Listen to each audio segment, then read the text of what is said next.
सूरजमल विश्वविद्यालय के इस सभागार में नगला, पंतनगर, बिंदुखत्ता, शांतिपुरी से आए हुए हमारे सारे वरिष्ठ जन, प्रबुद्ध जन, प्यारे बच्चों, मेरे विश्वविद्यालय की सभी फैकल्टीज और सभी मित्रगण, मुझे आज ये सौभाग्य मिला है कि मैं आप लोगों के पास, आप लोगों के सामने सूरजमल विश्वविद्यालय के बारे में कुछ बताऊं। ये विश्वविद्यालय मूलतः हमारे स्वामी सत्यप्रकाशानंद सरस्वती जी का एक जो विज़न था, जब वो यहाँ इस इलाके में आज से 70-75 साल पहले आते हैं और हिमालय की इस तलहटी से, इस तराई क्षेत्र से जब कुछ जड़ी बूटी लोगों के लिए ले जाते हैं तो उनको लगा कि इस इलाके में काफ़ी अशिक्षा है, काफ़ी गरीबी है और सामाजिक स्तर पर भी लोगों का जो रहन सहन है वो भी बहुत अच्छा नहीं है। तो उन्होंने सोचा कि मैं इस समाज का उत्कर्ष कर सकता हूँ, इस समाज को आगे बढ़ा सकता हूँ अगर मैं यहाँ पर शिक्षा के कुछ केंद्र खोल सकूँ। तो इसकी परिणति यहाँ पर कन्या महाविद्यालय के रूप में हुई और कन्या महाविद्यालय में आपको सभी किस्म की सामान्य शिक्षा, व्यावसायिक शिक्षा, तकनीकी शिक्षा, नर्सिंग, पैरामेडिकल, ये सब मिल रही थी। और अब उनको ये लगा कि भाई इसकी परिणति, ये जो शिक्षा की जो मुकाम हो सकता है, एक पड़ाव हो सकता है, वो तब हासिल किया जा सकता है जब यहाँ पर एक विश्वविद्यालय स्थापित हो जाए। तो स्वामी जी का ही दृष्टिकोण एक विश्वविद्यालय के रूप में परिणित हुआ है, एक कल्मिनेशन है ये बेसिकली। और उनकी इस धरोहर को वर्तमान में जो हमारे कुलाधिपति हैं श्री नवीन सामर्थ्या जी, जो सूरजमल अग्रवाल जी के पुत्र भी हैं, वो इस धरोहर को आगे बढ़ा रहे हैं। आप लोग सब जानते हैं कि जब हम शिक्षा की बात करते हैं तो शिक्षा के तो कई इंस्टीट्यूशन हैं, कई संस्थान हैं और हर संस्थान की अपनी कोई न कोई विशेषता होती है।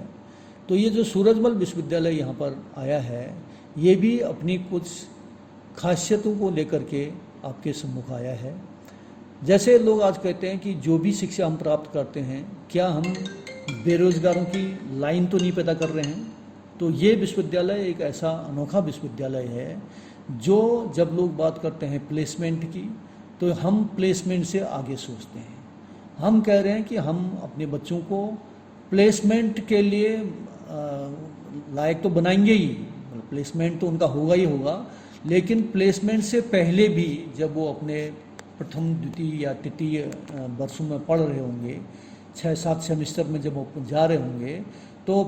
प्रथम सेमेस्टर से ही हम बात कर रहे हैं अर्निंग व्हाइल लर्निंग की। अर्निंग व्हाइल लर्निंग का मतलब, जैसे आपको जो यहाँ सिखाया जा रहा है, उस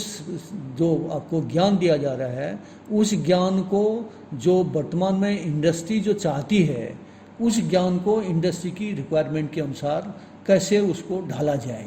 और जब इंडस्ट्री की रिक्वायरमेंट के अनुसार जब हम आपको ज्ञान देंगे तो आप देखेंगे कि कई एक ऐसी कंपनियां होंगी जो कहेंगी कि आप हमारे लिए काम करिए, और तो आपको यहाँ पर लाइव प्रोजेक्ट्स दिए जाएंगे और उन लाइव प्रोजेक्ट पर काम करते हुए आप ये देखेंगे कि आपको पढ़ने के दौरान ही स्टाइपेंड मिलना शुरू होगा।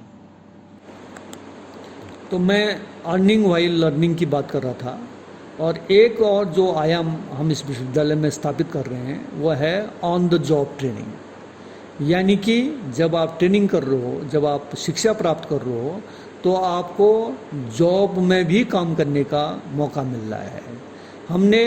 NSDC, national skill development corporation के साथ हमने अपना एक MOU किया है, और ये विश्वविद्यालय इस क्षेत्र का पहला विश्वविद्यालय है जो NSDC के अपने रिकॉर्ड्स में दर्ज है। ताकि क्या होगा कि जो बच्चा हमारा कौशल विकास का पाठ्यक्रम पढ़ रहा होगा और जब वो नौकरी के लिए जाएगा तो उसके पास NSDC का सर्टिफिकेशन भी होगा। तो इससे क्या फ़ायदा होगा कि आपकी विश्वविद्यालय की डिग्री भी आपके पास रहेगी और NSDC के जो डिफरेंट मॉड्यूल हैं जो लेवल्स हैं उसके, लेवल 2 से लेकर के लेवल 7 और 9 तक के उसको जो लेवल्स हैं, उस सारे लेवल्स का आपके पास सर्टिफिकेशन भी होगा। तो इसमें क्या फ़ायदा होगा कि जैसे आपने यहाँ पर सपोज आपने काम किया वीवो हॉस्पिटल मैनेजमेंट में, तो हॉस्पिटल मैनेजमेंट में फ्रंट डेस्क मैनेजमेंट से लेकर के, और जैसे अभी कोरोना महामारी से दुनिया सारी व्यथित हुई, सारा कई लोग काल कद्वित हो गए, और अभी भी कोरोना पूरी तरह से गया नहीं है। तो वर्ल्ड हेल्थ ऑर्गेनाइजेशन कहता है कि आप लोगों को तैयार करिए, ताकि अगर कहीं पर डॉक्टर न पहुंच सके, कहीं पर फार्मासिस्ट न पहुंच सके, तो कम विश्वविद्यालय से कुछ पढ़े हुए विद्यार्थी भी उन मरीजों को जिनको एकाएक वो चाहिए, अटेंशन चाहिए, उनको भी वो अपनी दवा दे सकें, और वो दवा देने के लिए WHO के नियमों के अनुसार वो अधिकृत होंगे। तो हम इस टाइप के कोर्स यहाँ पर ला रहे हैं, जिसमें कि हम स्किल डेवलपमेंट की बात कर रहे हैं, कौशल विकास की बात कर रहे हैं, आपके शिक्षा की बात कर रहे हैं। और सबसे बड़ी बात यह है कि जब हम शिक्षा की बात करते हैं तो शिक्षा के जो 4 आयाम माने जाते हैं, यानी learning to know, learning to do, learning to be और लर्निंग टू लिव टुगेदर के साथ हम ये भी कहते हैं कि शिक्षा एक ऐसी होनी चाहिए, एक ऐसा माध्यम होना चाहिए जो बच्चे का अच्छा इंजीनियर उस बच्चे को बनाए, अच्छा डॉक्टर बनाए, अगर डॉक्टरी की पढ़ाई पढ़ रहा है तो अच्छा डॉक्टर बने, और अच्छा टेक्नोक्रेट बने, अच्छा ब्यूरोक्रेट बने, अच्छा नेता बने, और लेकिन साथ में एक अच्छा मानव भी होना चाहिए। आपने देखा हमारा लोगो यहाँ पर दिख रहा है आपको, तो पहला लोगो का जो आइकन है उसमें 4 आइकन आपको दिखाई दे रहे हैं। पहला आइकन ये दिखाता है कि ज्ञान पुस्तक से आलोकित हो रहा है, और ये ज्ञान पुस्तक से आलोकित होकर के चारों दिशाओं में फैल रहा है। दूसरा आइकन इसका है नैनो साइंस का। नैनो साइंस की आज के ज़माने में बहुत बड़ी उसकी महत्ता है, उसकी बहुत बड़ी उपयोगिता है। ज़्यादा मैं नैनो साइंस के बारे में नहीं बताऊंगा, केवल इतना बताऊंगा कि 10⁻⁹ मिलीमीटर का ये कण अगर हाथी भी इसके ऊपर कूदा जाए तो उसे तोड़ नहीं सकता है। ये उसकी सामर्थ्य है, और उसका डायमेंशन इतना छोटा है। तो आपके मोबाइल में जितने एडवांस मोबाइल हैं सब में नैनो चिप लगी हुई है। तो ये नैनो साइंस की हम बात करेंगे आने वाले वर्षों में। तीसरा हम बात कर रहे हैं ग्रीन टेक्नोलॉजी को। जैसे जैसे समय बीतता जा रहा है, आप देख रहे हैं कि वन कट रहे हैं, आपकी और भी जितनी एनर्जी के सोर्स हैं, कोल है या पेट्रोल है या डीजल है, तो ये धीरे धीरे ख़त्म हो रहे हैं। तो इसकी जगह पर ग्रीन एनर्जी को लाया जाए, यानी कि हम सूर्य की रोशनी से अपने सारे सिस्टम चलाएंगे। आपने जब इस विश्वविद्यालय के इस सभागार में जब आप प्रवेश कर रहे होंगे तो आपने देखा कि सामने बिल्डिंग है, उसके ऊपर सोलर पैनल लगे हैं। तो वहाँ से हम बिजली को पैदा करके विश्वविद्यालय में प्राप्त कर रहे हैं, और विश्वविद्यालय जितना इसका उपयोग करेगा उसके अलावा जो बाकी बिजली पैदा होगी वो पावर हाउस को चली जाएगी। और सबसे आखिरी जो इसका टोकन है वो हम टोकन की बात कर रहे हैं, जिसमें आप देख रहे हैं कि एक दिमाग है जिसमें 3 लोग जुड़े हुए हैं। ये क्या है? एम्पैथी है, यानी कि दूसरे के प्रति समानुभूति है, दूसरे के प्रति दया है, दूसरे के प्रति एक धारणा है कि मेरा अपनापन का धारणा है, और सारे विश्व को अपना मानने की जो एक परंपरा है ये हम इस आइकन में दिखाने जा रहे हैं। आप जानते हैं कि हम इस वक्त नई शिक्षा नीति 2000 का हम पालन कर रहे हैं, और नई शिक्षा नीति में सबसे बड़ी बात ये किया जाता है कि जो भी आप एजुकेशन दे रहे हैं, जो भी आप शिक्षा बच्चों को दे रहे हैं, उस शिक्षा से खाली बेरोजगारों की फौज न बढ़े, बल्कि उस शिक्षा से रोजगार पैदा हो, उस शिक्षा से एक ऐसा माहौल बने जिससे कि बच्चे न केवल अगर रोजगार करना चाहते हैं तो न केवल रोजगार करें, बल्कि वो शिक्षा ऐसी होनी चाहिए जो होलिस्टिक हो, समग्र शिक्षा हो, वो शिक्षा अपने आप में इंटीग्रेटेड हो, एकीकृत हो,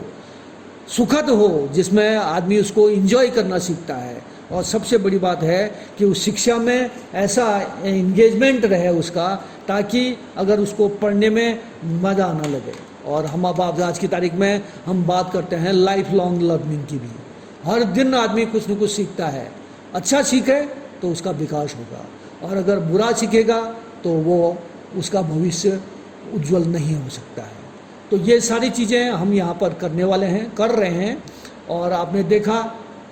कि हमारे जितने कोर्सेज हैं, चाहे वो टेक्नोलॉजी के कोर्सेज हों, चाहे वो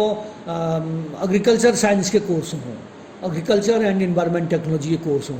चाहे वो उसके कोर्स हों, आर्ट डिज़ाइन के कोर्स हों, या कॉमर्स मैनेजमेंट के कोर्स हों, ये सारे कोर्स तो हैं ही हैं। इसके अलावा हम कोशिश कर रहे हैं कि यहाँ पर नर्सिंग की शिक्षा भी आपको दी जाए, हम आपको पैरामेडिकल की शिक्षा भी यहाँ पर देने की बात कर रहे हैं, और बहुत शीघ्र कोशिश ये भी की जा रही है कि फार्मेसी की शिक्षा भी यहाँ पर दी जाए। तो इस प्रकार से जितने शिक्षा के विभिन्न जो नए